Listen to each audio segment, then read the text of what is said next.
You don't need your teenager to be dating already or even just missing curfew for you to just feel something shifting. Sometimes you can feel the next season coming before it fully arrives. The conversations, they change a little. The names of certain friends, they seem to come up more and more often. The social stakes feel higher. You start noticing that your kid cares more about belonging, more about being included, or more about who's in and who's out. And even if curfews and dating are not fully on your doorstep yet, you can still feel them coming up over that hill. Hi, I'm Dan Hayden, and this is the Positive Legacy Podcast for Christian Fathers. This week's episode 38, is titled Friendship, Belonging, and the Next Season of Parenting. If you listened to last week's episode, we talked about the shift from control to influence, especially when your teen's growing freedom starts lighting up your fears. Today, I want to stay in the same neighborhood, but make it a little more specific. And before I go any further, I want to say something very clearly again. Even if your kids are younger, this episode is still for you. Because friendship, belonging, social pressures, and the desire to fit in, they don't start at the age of 16. They start much earlier. The teen years, they just intensify them. So if your kid is 8, 10, or 12, you are not early in this conversation. You are right on time. And if your kids are older, you may hear this and realize, yeah, this is what was happening underneath a lot of those conversations I was having a few years ago.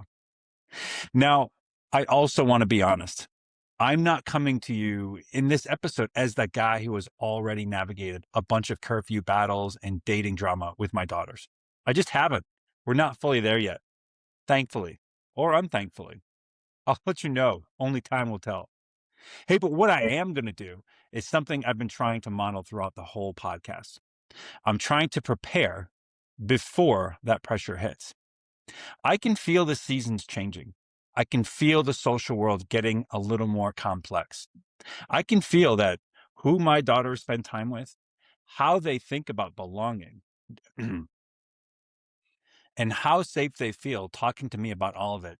It just matters more and more. So this week is about anticipatory parenting, not panicking, not pretending. It's about preparation. And here's where I want to go. First, I want to talk about why friendship influence matters so much in this season. Next, I want to talk about the temptation that dads have to respond to all of that with either control or disengagement. And lastly, I want to give you, as always, a practical way to stay relationally close enough that your voice still matters when your kid's social world starts to get louder. Let's start here. Your teenagers, your kids, their friendships are not a side issue. They are not something that you should be rolling your eyes at. They are one of the primary places where identity, belonging, wisdom, temptation, and courage all get worked out in real time. So when your teen is with friends, they're asking questions, whether they know it or not. Questions like, who do I need to be in order to belong here? What gets me included with this crowd? What gets me laughed at? What do people admire in me? What do people hide? What do we all pretend is really not a big deal? That's just social life. That is formation. And for a lot of dads, that realization can light up fears really quick. You notice a friendship and you think, yeah, I don't, I don't know if that's the best influence for my kid right now. You hear about a group chat and you think, there is no way anything good is happening there. Sometimes you see your teenager get left out or desperate to be included, and you just feel helpless. You feel angry or protective. And if you're not careful, your fear starts writing the script. One script is control. I don't want you around that kid. You're not going there. No, absolutely not. End of discussion. Now, there are absolutely times when a firm hand is needed. I'm not arguing against parental authority. Some situations are unwise, unsafe, and just clearly out of bounds. But if that becomes your default posture, your kid often stops bringing you the social truth of their life. You see, what you're teaching them is dad is not a place to process this. Dad is a place to get shut down. The other script, of course, is disengagement. Yeah, well, they're kids. They'll figure it out. Hey, I don't want to overreact here. They probably wouldn't tell me anyway. And underneath that can be your avoider saboteur or just your own insecurities. I don't know how to talk about this stuff, so maybe I'll just stay in my lane. The problem there is pretty obvious too. If you disappear from the conversation, your kids' peers, their world gets louder while your voice gets quieter.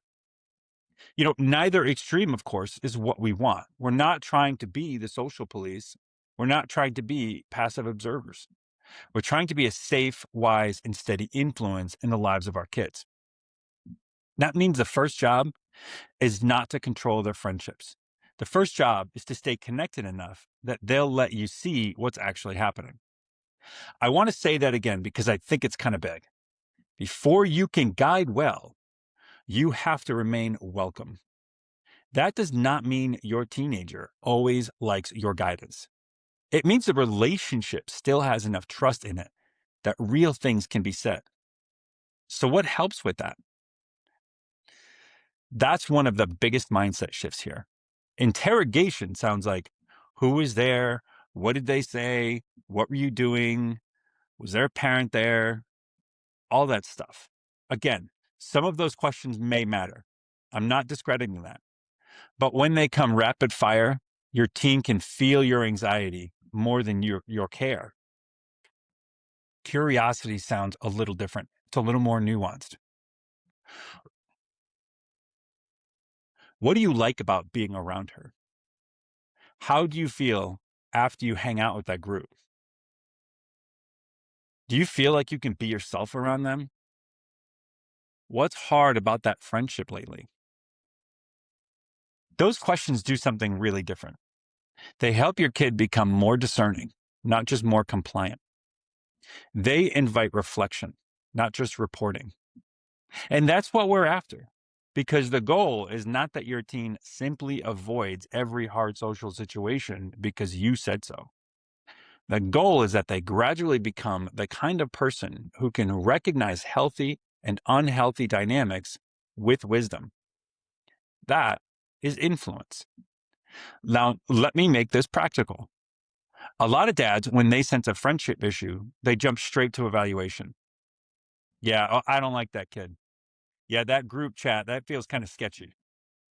Well, I just think she's a bad influence. You know what? You could be right. But if that's your opening move, you're usually going to lose access. Your kids' defenses, they will go up.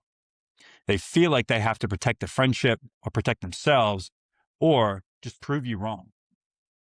A better opening move is observation plus curiosity. Remember, we want our words to be heard and seen and felt as observations, not criticisms.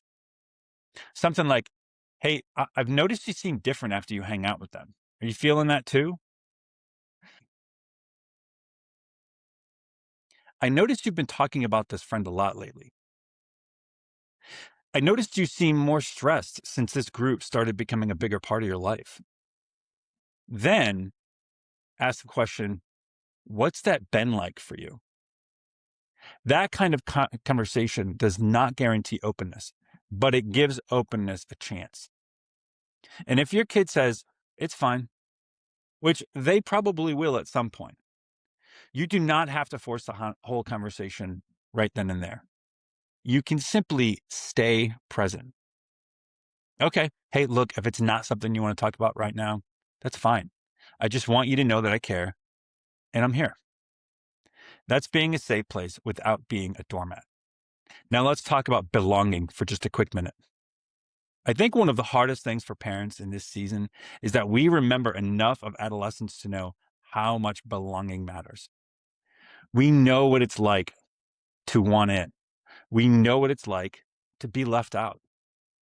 We know what it's like to feel stupid or awkward or invisible or just desperate from the approval of the kids around us. So when we see our kids stepping into that social world, We don't see today. We see our own past as well. That's why this can get emotionally charged fast. Your kid says, everybody's going. And part of you is responding not just to them, but to your own story of exclusion or pressure or regret. This is where your self-awareness matters so much.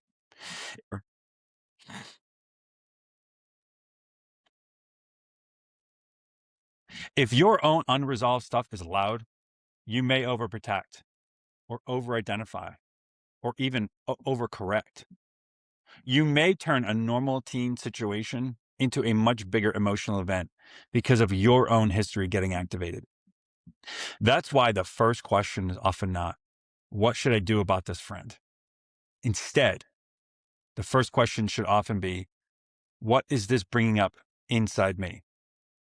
Am I afraid they'll be rejected? Am I afraid they'll give in?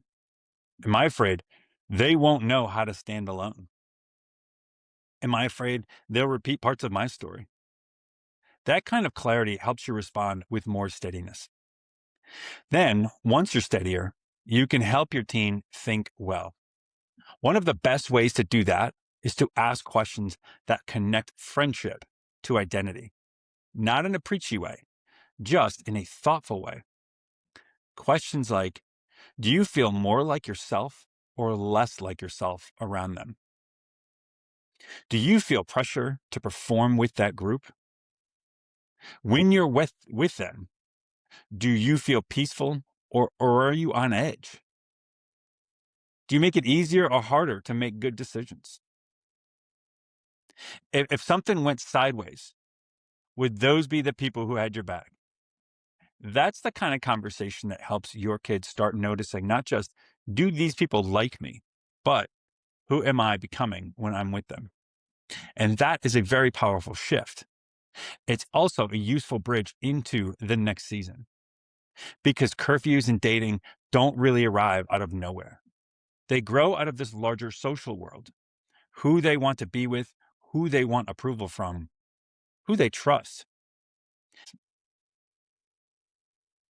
how easily they can speak honestly with you about social dynamics. So even if you're not in a curfew or dating territory yet, you are already building the kind of relationship that will either hold those future conversations or struggle to hold them. That's why this matters now. I want to give you a quick framework, as I'm one to do, that may help keep these things simple. Think about this. Notice, ask, affirm, and guide. Notice. Pay attention to patterns in your kid's social world without making observation a verdict. Ask. Lead with genuine, non-anxious questions instead of fear-driven conclusions. Again, observations, not criticism. Affirm. When your kid shows honesty, discernment, or courage, even in the smallest of ways, name them. Help them name it. Hey, I'm really glad you told me that. That took courage to say that. Lastly, guide. Offer perspective. Offer wisdom without trying to dominate the whole conversation. Hey, I need you to understand this is what really concerns me in this. Or something like, here's what I think wisdom would look like here. Or even like, here's why I'm not very comfortable with that plan. Again, that's notice, ask, affirm, guide. That keeps you in the role of a wise father instead of a reactive manager. Let me say one more thing that feels important. Do not wait for a problem to talk about friendship. If the only time you talk about friends is when you're concerned, your kid's going to notice that. They're going to feel it. Talk when things are neutral. Ask about the friend they enjoy being around. Ask what makes someone easy to trust. Ask what kind of friend they want to be. Ask what they notice at school about pressure, loyalty, exclusion, or drama. These low stakes conversations build the muscle for the high stakes ones. And they tell your team, Dad can handle this topic. I don't have to hide it. That may be one of the most important gifts that you can give to your kids in this season. Let me give you a challenge for this week.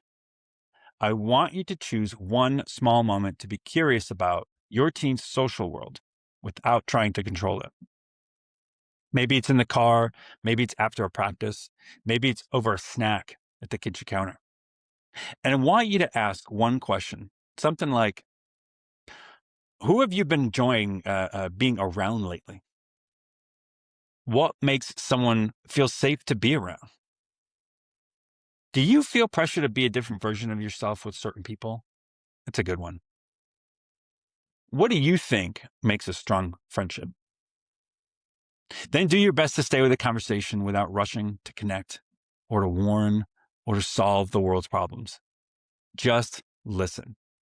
Notice what they say. Notice what they feel. Notice what you feel as well. And if they give you even a little window in, be grateful for it. Celebrate that. If you're not in the teen years yet, do this with your younger kids in an age-appropriate way. Ask about who they like being around and why. You're helping them build discernment early.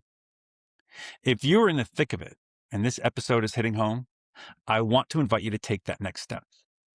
Inside my Positive Legacy Academy, this is exactly the kind of conversation we work through together, not in theory, but in the actual situations that we're living. We talk about how to stay calm when your kid's social world scares you, how to ask better questions, how to be curious, how to remain a safe place without giving up your authority, and how to parent the season that's coming without panicking your way into it. If you want support in that, I'd love to invite you to a complimentary coaching call.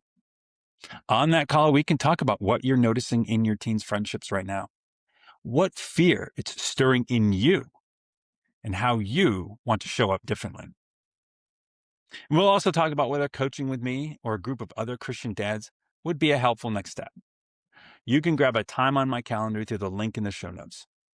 You do not need to master the whole season before it gets here, but you can begin preparing your heart, your presence, and your voice right here and now. As you look at this week, where can you choose curiosity over control in one conversation about your child's friendships? As always, and until next time, stay rooted in grace, stay steady in mind and spirit, and keep building your positive legacy one small intentional moment at a time. Talk to you again next week.